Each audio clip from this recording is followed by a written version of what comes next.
Oh man, it's a beautiful experience. I'm glad I had the opportunity. I wish others had an opportunity. I wish,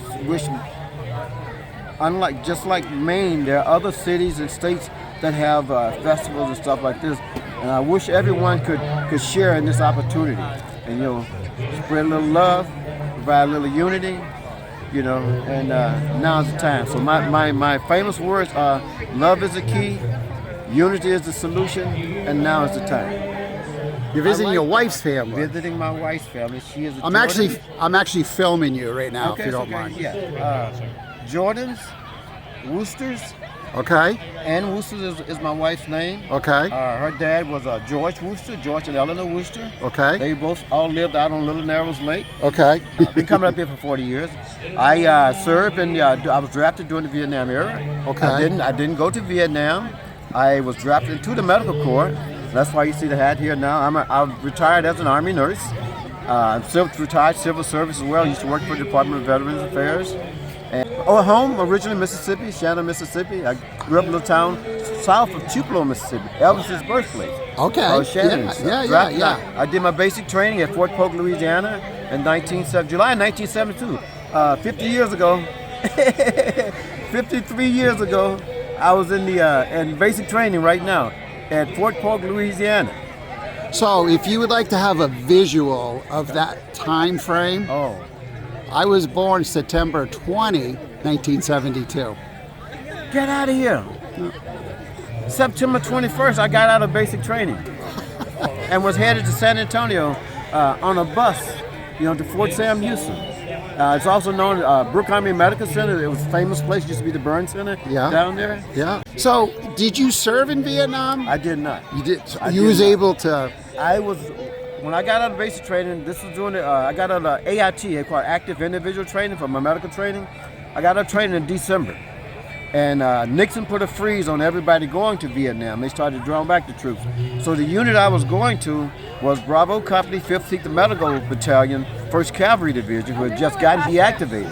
And so I joined them in January of 1973. How long were you in the military? I did 22 years, 8 months. So you made a career out of it. Yes, I did. I did 7 years active, and the rest was reserve. I had some breaks, and so I had a total of about 27 years. But because I did a lot of it in the Army Reserves, I had some breaks and service, and I got out and went back in and stuff like this. And then I started working for the Department of Veterans Affairs and Civil Service. So I worked Brooke Army Medical. It's not there, bud. Brooke Army Medical Center at the worked in the emergency room as a paramedic. And after I left there, I went home, got out. Went to Mississippi State 5th Brigade, and I re-enlisted, for another 4 years. Okay. And I went back to San Antonio. Okay. And I've been back and forth to San Antonio Civil Service as well. Okay. So then, I found it. How many times have you been to Lincoln during Loonfest or Homecoming? I've only been able to stay for 2. This is my second one. About 2-3 years ago, I was here. But my sister-in-law and brother-in-law. She was doing a parade here. Julie Zorinakis, and Steve Zorinakis. Those are my in-laws up here and stuff. So this is my second one, and I enjoyed the first one that I was here when, like I say, it was like during COVID or something, right after COVID. Was the first time. Yeah, but we've always come. Usually July, we stay like right after the 4th of July. We'd always go back home. And so that's why we kept missing them and stuff. Yeah. This year, the only reason we make it this year is because we couldn't find a cat sitter for the 4th of July. Gotcha. So,